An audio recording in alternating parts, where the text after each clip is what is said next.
Hey everyone, thanks so much for joining me. This is the Aaron Hill podcast devoted to music, motivation, information, education, and even a little bit of humor. It's kind of a dive into my world. I have a new website that I just started working on, and it's called AaronHillsWorld.com. My website currently is AaronHillsMusic.com, but I'm expanding, and so this is one of the aspects of that expansion, my new podcast. I operate off of a principle that is simply what I know you know. And so I just want to share my experiences, my advice, my tips, just everything that I know for what it's worth. So this episode is about my formula, which is that 20 minutes a day will get you on your way. 20 minutes a day will get you on your way. I've been operating by this 20-minute a day formula for years now. I started playing the piano when I was 19, which by most standards is fairly late, at least in the genres that I started in, which was gospel and jazz and R&B and neo soul. A lot of people that are musicians and singers and artists have been doing it since they were really young. And I started music when I was about 14, and I was into hip-hop. I was a lyricist, and I also started tried my hand at hip-hop production when I was 16, and things continued from there. But I didn't start playing the piano until I was 19. I didn't start studying until I was 19, and I felt like I had a good amount of catching up to do.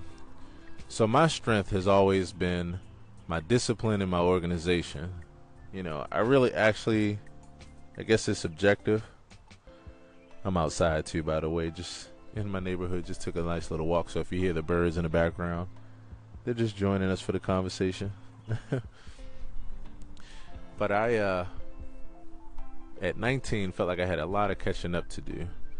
So my strong points have always been, as I was saying, discipline and organization.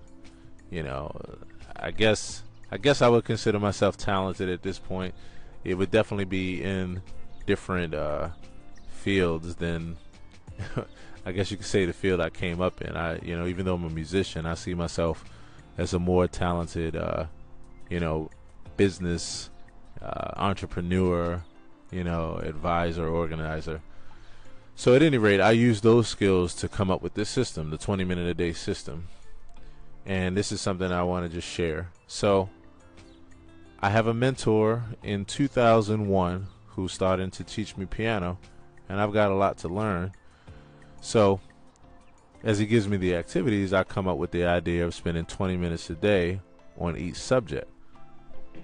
The thing I really like about 20 minutes a day and why it's kind of become my life formula is that it achieves everything that's needed for a human being as far as validation, success, reward, measurable and scalable progress, all in one little neat package. And so what I mean by that is, 5 minutes a day for many of us, doing something 5 minutes a day toward our goal would be way more than we have been doing. And I know all of us have an area or two where we can definitely agree with that in. And in fact, there's another book by Kenny Warner, Werner, if you want to check it out. It's called Effortless Mastery. And that's a book where he starts off with the 5-minute principle. And it's all about playing a bit of a little psychological game with yourself to psych yourself into the success that you desire and that you want. So the way that works with me with the 20-minute rule is that you allow yourself 20 minutes so you don't feel overwhelmed. For many of us, the hardest thing about achieving our goals is feeling defeated before we even get started. And usually that's in the realm of time. Everyone complains that they don't have enough time. I myself am guilty of that. But when you really step back and you look at the amount of time that you spend every day doing something that's either not productive or where you can actually manage another task while you're doing it, or that you can sacrifice it for something else that's a little bit more important, all of us can find that pocket. And the thing is, with 20 minutes, it allows you to feel accomplished. So the way you get into it is you first tell yourself that all you're going to do is 20 minutes. And you can start with 5 minutes if that feels less overwhelming. You can start with absolutely 5 minutes. And what you'll find is that if something is your passion, or if it's something that you really desire to do, this is this is like unlocking the mental key. Because as most of you all can attest to, that either have health and fitness goals and have achieved them or still working at them, the hardest part for all of us, no matter who you are, is getting out of bed. It's the first 5 minutes of the entire journey. It's literally just getting out of bed. And most of y'all know, once you do get out of the bed and you're out there, if it's cold outside, you're up.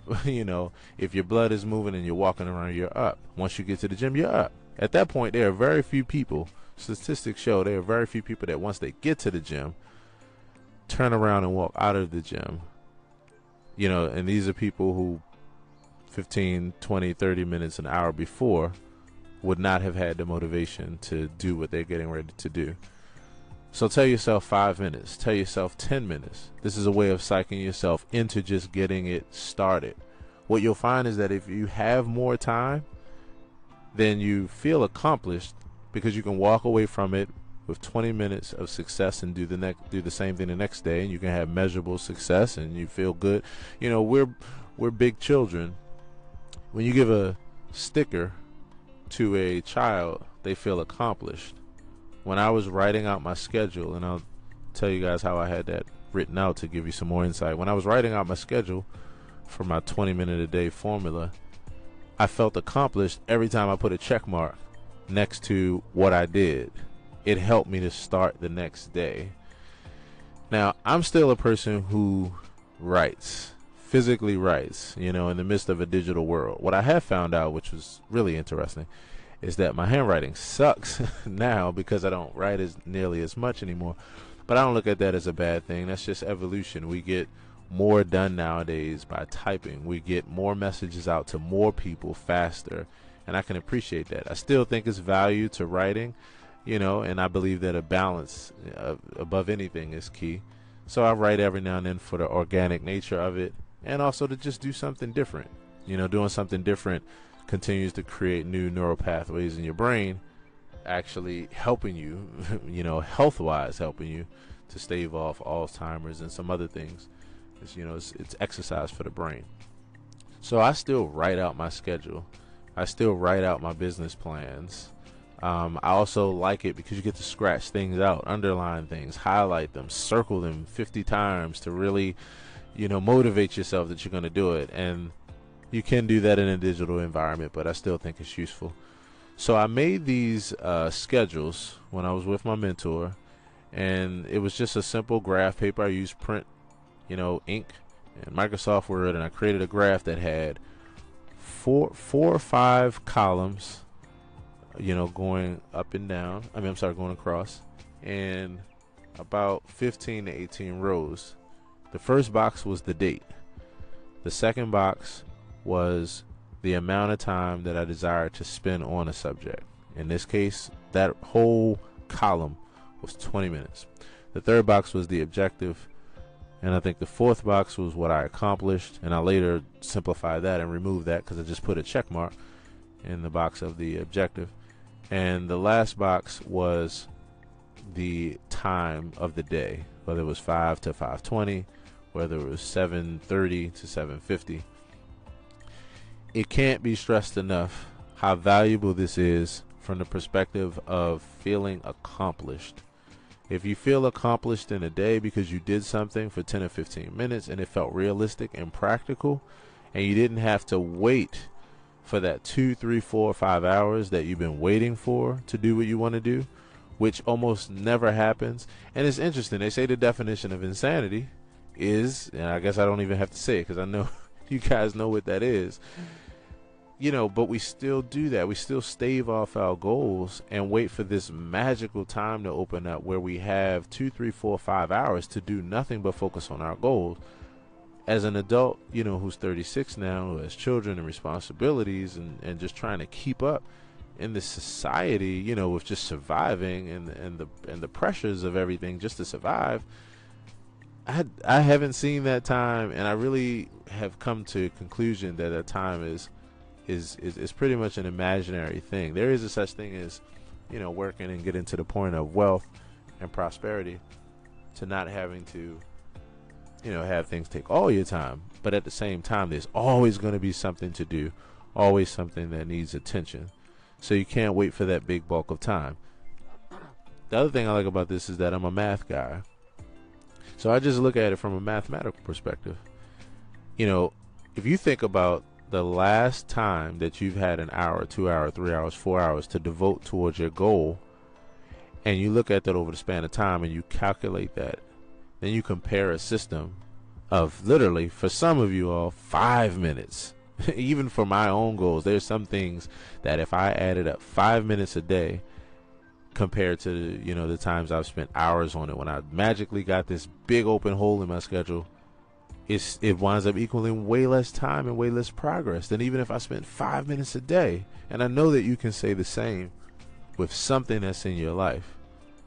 So that's the other thing I like about this. It allows you more accumulative time of quantity and quality. So 20 minutes a day. And I also learned about this subject. I remember back in high school when I was into working out, I started, having a passion for health and fitness. At that time, of course, because I'm 17, health and fitness was pretty much relegated to nice biceps and a nice chest. Which is kind of funny because, I didn't even think running. I grew up, from the time I was young all the way up to my mid-20s, I was 150 pounds soaking wet. Most people can't believe that now that see me, because I'm over 200 pounds, but I had gotten to a point where I put on a lot of muscle. Anyway, long story short, I'm into health and fitness, and I get this book called Body for Life that was recommended by my friend's father, who we watched him change before our eyes, and he was a very good example of putting in this 20-minute a day formula, which happened to be in that formula, and just dedication, just sheer dedication. So I get the book, and I get to the part about cardio, and they pretty much bottle the whole cardio formula up into 20-minute intense segments. The thing I like most about it is that their philosophy was that you can take a 2-hour shower or you can take a 20-minute shower, and the truth is 20 minutes is plenty.